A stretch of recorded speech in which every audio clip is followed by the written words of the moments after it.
పూర్వకాలంలో తాళ్లపాక అని, పూర్వకాలమేమి ఇప్పటికీ ఉంది ఆ తాళ్లపాక గ్రామం. తాళ్లపాక అన్నమాచార్యుల వారి యొక్క జన్మస్థలం. ఆ తాళ్లపాక గ్రామంలో విఠలయ్య అనబడేటటువంటి ఒక బ్రాహ్మణుడు ఉండేవాడు. ఆయనకి ఓ రెండెడ్ల బండి, ఏదో కొద్దిగా వ్యవసాయం. పరమతృప్తితో భగవంతుణ్ణి సేవించుకుంటూ వైదికమైనటువంటి జీవనాన్ని చేస్తున్నాడు. ఆయనకు ఒక కొడుకు పుట్టాడు. అతని పేరు నారాయణయ్య అని పెట్టుకున్నాడు. ఎందుకని అంటే అతని వైదిక సంస్కృతి అక్కడ తెలిసిపోతోంది. నారాయణ నారాయణ అని పిలిస్తే చాలు, నేను ధన్యుణ్ణవుతానని పెట్టుకున్నాడు. ఆ పిల్లవాడికి ఆచమనం చేసేటప్పుడు ఓం కేశవాయ స్వాహ, ఓం నారాయణాయ స్వాహ, ఓం మాధవాయ స్వాహ కూడా రాలేదు. వాడికి సంధ్యావందనం రాలేదు, వాడికి వేదం రాలేదు, వాడికి చదువు రాలేదు, ఏమీ రాలేదు. ఆయన బాధపడి పక్కనే ఊటుకూరు అనబడేటటువంటి గ్రామంలో ఉన్నటువంటి ఒక ఉపాధ్యాయుడి దగ్గర పెట్టాడు. మీరు వీడికి పాఠాలు నేర్పండి అన్నారు. ఆ ఉపాధ్యాయుడు, ఆ గురువు చాలా వ్యగ్రమైనటువంటి బుద్ధి కలిగిన వాడు. అతను శరీరాన్ని దండించేవాడు, అంటే చాలా గట్టిగా కొట్టేస్తుండేవాడు పిల్లలు. అలా ఇలా కాదు, చింతబరికలు వీపు మీద వాతలు తెలిపోతాయి, అలా కొడుతుండేవాడు.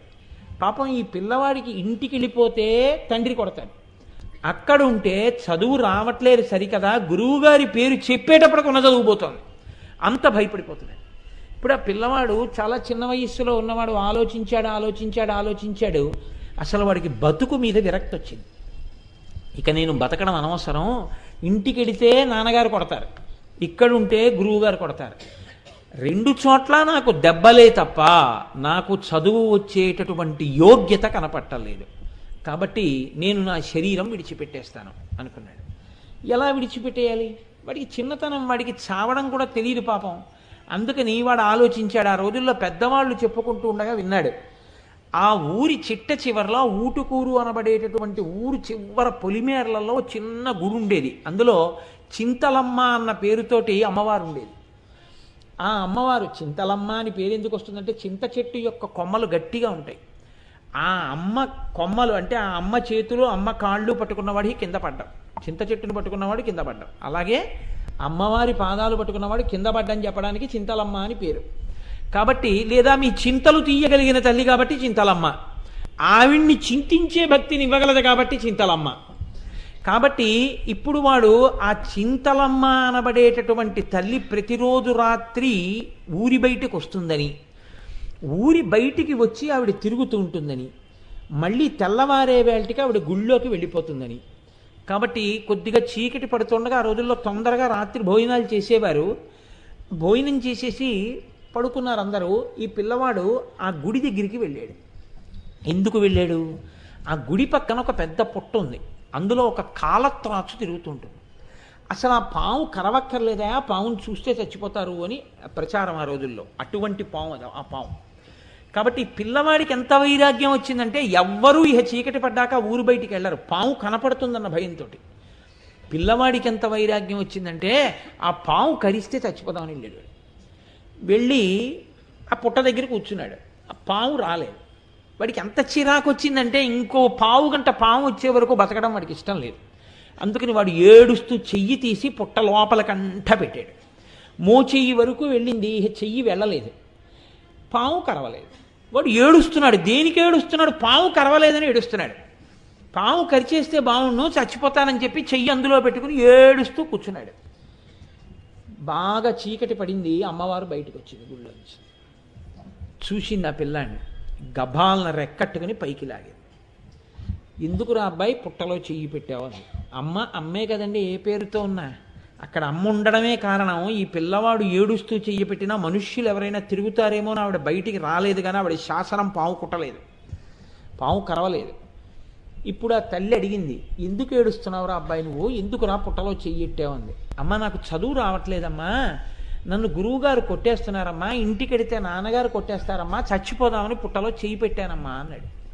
ఆవిడంది, నువ్వేం బెంగ పెట్టుకోకు, ఈ ఊళ్ళో చింతలమ్మ అమ్మవారని చెప్పుకుంటారే, నేనే ఆ అమ్మవారిని. నీకు నేను ఒక వరం ఇస్తున్నాను, నువ్వు ఇక్కడ ఉండి చదువుకోవలసింది ఏం లేదు. భగవంతుడు ఒక్కడే అనేక రూపాలతో ఉంటాడు. నేనే మీ ఊళ్ళో తాళ్లపాకలో లక్ష్మీ చెన్నకేశవ స్వామిగా ఉన్నాను. నువ్వు మీ ఊరు వెళ్ళిపో, వెళ్ళిపోయి ప్రతిరోజు నాకు ప్రదక్షిణాలు చెయ్యి, అక్కడ ఆ గుడి చుట్టూ ప్రదక్షిణాలు చెయ్యి. ఈ జన్మలో నీకు నేను అంత గొప్పతనాన్ని ఇస్తానని చెప్పలేను, కానీ నీ వంశం తరిస్తుంది. ఎందుకంటే మనం తద్దినం పెట్టినా 3 తరాలు చెప్తాం. నీకు మనవడిగా ఒక మహానుభావుడు పుట్టపోతున్నాడు.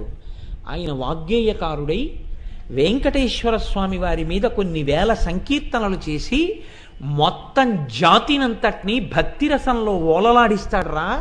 ఆ పిల్లవాడి యొక్క పుట్టుక చేత నువ్వు తరించి మోక్షాన్ని పొందుతావు, కాబట్టి నువ్వు మీ ఊరు వెళ్ళిపోవంది. అంటే ఆ పిల్లవాడు వచ్చేసి చెన్నకేశవ స్వామి వారికి ప్రదక్షిణాలు చేస్తూ తాళ్లపాకలో ఉండిపోయాడు. ఆ పిల్లవాడికే పెద్ద అయ్యాక కొడుకు పుట్టాడు, నారాయణ సూరి అని పేరు పెట్టారు. ఆ నారాయణ సూరి అతనికి లక్కమాంబ అని చెప్పేటటువంటి ఒక తల్లికిచ్చి వివాహం చేశారు కొడుకుని.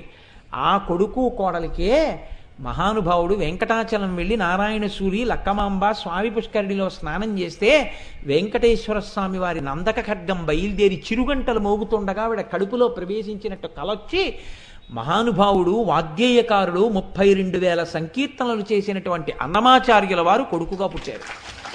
పుట్టి కాళ్లపాక అన్నమాచార్య అని పేరు వచ్చి అన్నమాచార్యుల వారు ఆయనకి నారాయణయ్యకి మనవడుగా పుట్టిన కారణం చేత నారాయణ సూరి నారాయణయ్య కూడా మోక్షాన్ని పొందారు. ఇప్పుడు చెప్పండి, ఏ కారణం వల్ల అమ్మవారు నారాయణయ్యకి ఆ స్థితినిచ్చింది, అన్నమయ్యకి తాతని చేసింది? నాకు చెప్పండి. ఈ పుణ్యమని మీరేమైనా చెప్పగలరా? మీరేం చెప్పలేరు.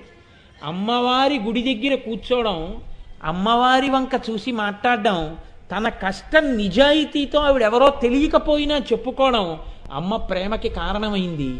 ఇంత పెద్ద వరాన్ని ఇచ్చేసిందంతే. అన్నమయ్య ఆ వంశంలో పుట్టడానికి హేతువు ఆ తల్లి ఇచ్చినటువంటి వరం, చింతలమ్మ ఇచ్చినటువంటి వరం.